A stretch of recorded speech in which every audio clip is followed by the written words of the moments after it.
are still things to be done. The kids are doing school. They're doing school at home, online. So I'm headed into town to grab some things we need for the weekend and letting them get their stuff done. And I probably will get everything done today that needs to be done on my own. So I'll try to make it as fun and interesting as possible, and the kids will join me again on the weekend. But gotta run these errands. I find that going into town at least once or twice a week, because I mean, any other time I would be going in every day for work, but just getting away, running an errand, makes me feel less confined. Like, I don't know how to describe it. I want to be at home all the time, but I think it's good to get out from time to time. So, our reptiles need some bugs. The kids need a couple of, notebooks for school. I need a couple things from the store. I made I made 2 entire deep dish pans of twice baked potatoes, stuffed twice baked potatoes, broccoli and cheese and all that good stuff, thinking that would get me at least 3 days of meals with some of our homegrown chicken and some sausages on the side. Nope, they already ate through that in like 2 days. So I'm gonna have to figure out something for dinner, which will probably end up being spaghetti. I know, inventive. Or I might try one of the new recipes that friends shared on Facebook to incorporate some of our chicken, because we have quite a bit of that. So I gotta run those, get home, and hopefully it won't be too terribly hot.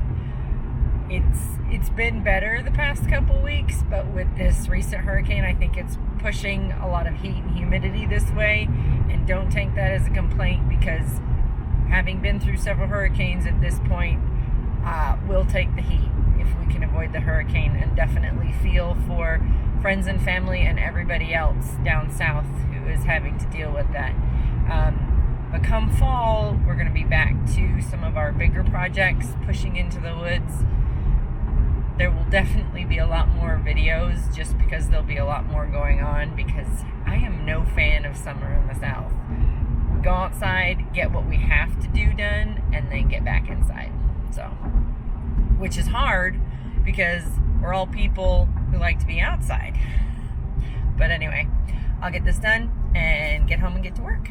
See you back at the homestead. All right, back from running errands. I have 3 things that I would like to get done today. I strongly suspect one of them I won't, but I'm going to try. It's hot. If it was cooler, I'd probably have 5 things or 6 and just add a few extra. But anyway, I'm going to do a quick walk around of our goat hut build. Here we go. We started with this. So 2 levels, bottom, top, thinking that 6 girls wouldn't mind sharing. Well, of course, that's not how girls are. Go up this side. So, no plans, by the way. It's just our own little style, but it turned out to be pretty cute. So Matt built this little lean-to on the side. Since this area is the permanent goat area, and we planned it all, here I'll flip it around and talk. We planned this area with the intention that we would continue to pasture rotate with our electric goat netting from Premier One Fencing in order to control parasites. So my understanding with goats, I'm a new goat owner of course, is that you're never eliminating parasites, you're controlling them.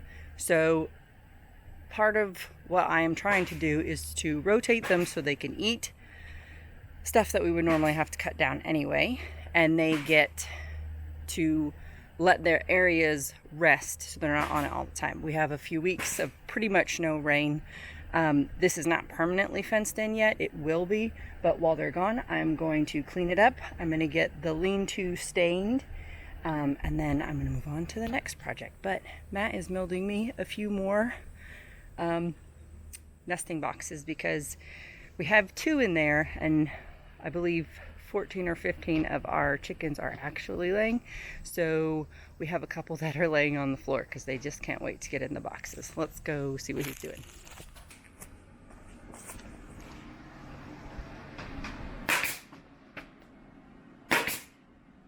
How's it going? Say hi. Mr. Personality when you're on camera, aren't you? Yeah, I'm in project mode. Project mode. Focusing. Alright. Let's go check the buns. Put a ice bottle in here with the babies because they're all breathing pretty heavy. They like their ice bottles. They know what to do. So, hey mama.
Okay, hopefully this focuses. I'm gonna stain that stuff. Some of it's treated wood, some of it's raw wood. But anyway, we've been using this, let's see, 1, 2, 3, 4, probably 5 projects. And it's pretty expensive up front. I think it was over $60, $70, but a little bit goes a long way. I really like it. The color is nice, and the stain, it's a, what is it? Ultimate Finish wood care. So it's got the stain and the sealant in it, and it does a phenomenal job, and we're really happy with how it holds up, especially in a wet climate. So yeah, already sweating, but let's get to it. I'm gonna do a quick before and after. The rest of it's been done, but this is what we are staining today.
Okay, done. And pro tip, haha, that's a joke, not a pro, but we get these little sponge brushes.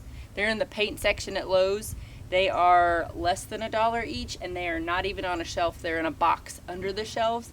But I try to make projects mostly kid friendly. The kids, of course, are doing school. I'm gonna get stain all over myself. The kids are in school, so they're not helping with this project, but they usually help with painting and staining things. And with these, I don't feel bad. We don't clean them at the end. We just chuck them and get new ones. We get about 5 to 10 at a time, just so we always have some. I used 2 because you can see that the wood really chews these up, but that's it. Oh, missed a spot. You can slather it on thick. I do, because I don't want to come back and do a second coat. But probably use about that much stain for this project, and it is done. And I'm very happy. Here. All right, there we go. Ta-ta! Now, the back matches the other parts of. And just for anybody panicking, I did say that the goats will not be in here for 1 to 2 weeks. Remember, we've rotated them out of this paddock into another one so that it can rest, dry out, parasites die. Chickens come in and clean it up, and then we'll fence it in and they'll come back in. So anyway, unless we get rain, then they're gonna come back, but we're not gonna get rain for a while. These ladies joined me over here while I'm staining, and just wanted to point out one of the really nice benefits of moving animals around is that when we move the horses or the goats, the chickens kind of wander in after, and they do this. They come over, and it's just part of their natural behavior to scratch and pick, and they eat the bug larvae, and they break the bug cycle so that we don't have as many flying things and mosquitoes and worms and just nastiness. So these ladies aren't just here for and she's off, and they do it under the rabbits too. They'll go under the rabbit hutches and scratch and pick at theirs. We do clean up the rabbits once a week. We rake under there and take everything, but anyway, they help us keep the bug population down without using pesticides, which was a goal for me and a very big plus to having them. And it keeps the feed bill down because we feed them in the morning. They come out and do this all day, and then they go to bed and start the day over the next day. This is part of their job.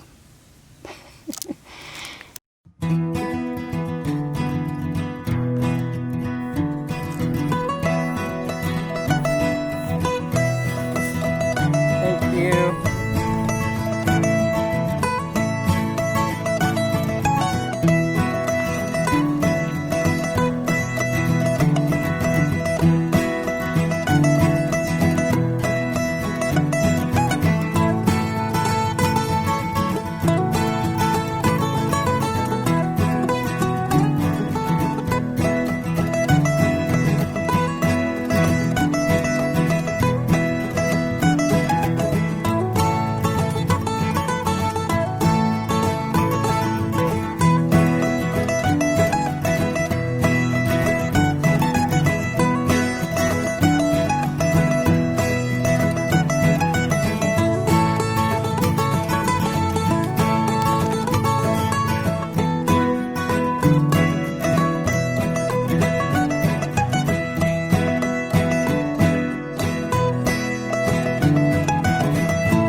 Okay, I realize I do a lot of walking and talking. That's because I'm usually moving from one thing to another. Anyway, if I did the math right, I have enough of my red top fencing to do another small pen next to the buck pen. That's where I'm walking back from.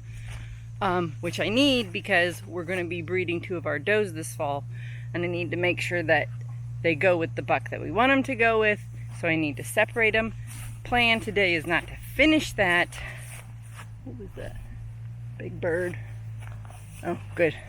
Not a hawk. Anyway, I'm going to just put the T-posts in, then I can get everybody to help me to put the wire fencing up, and then we'll have Matt build a gate, and that'll be done. And we'll just do it nice little order so it's not all having to be done at once. All right, last one. It's hot. Luckily, Matt brought me a drink, so I feel like I can finish this one. And then I get to go inside and cool down and take a shower. All right, so here's the Bucks or the bachelor pad. Oh, boys. There's Hootie. Hootie hoo! Hey, buddy. You gonna be shy? Come here. And HB is, this camera doesn't zoom, so. Anyway, HB's in the buck hut. Hey, buddy boy, how you doing? You're such a social little goat. Yes, you are. You're love. Look at your horns get so big.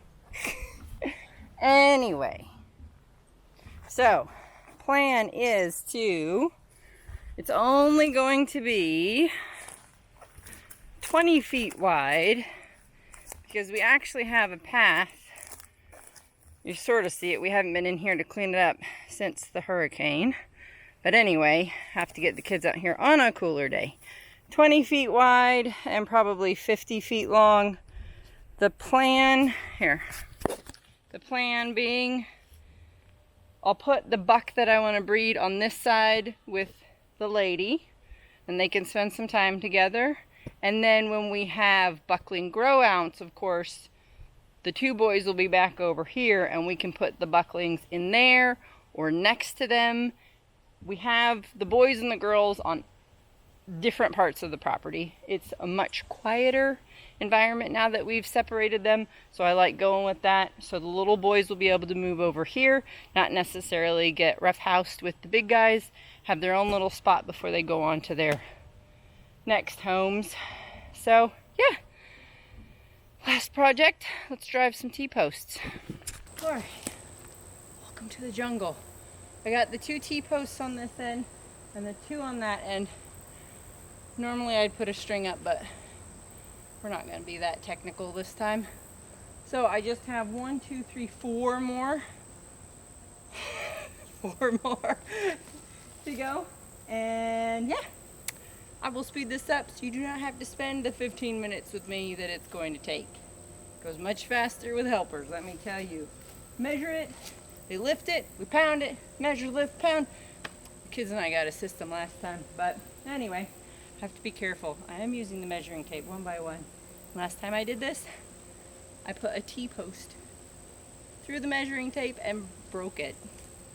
So Matt replaced it, and I'm pretty sure he's worried I'm going to do that again. Even though we have like 4 measuring tapes. Doesn't matter. They all have to be pristine. All right, here we go.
Thank you for enjoying this installment of power hour with Cecilia.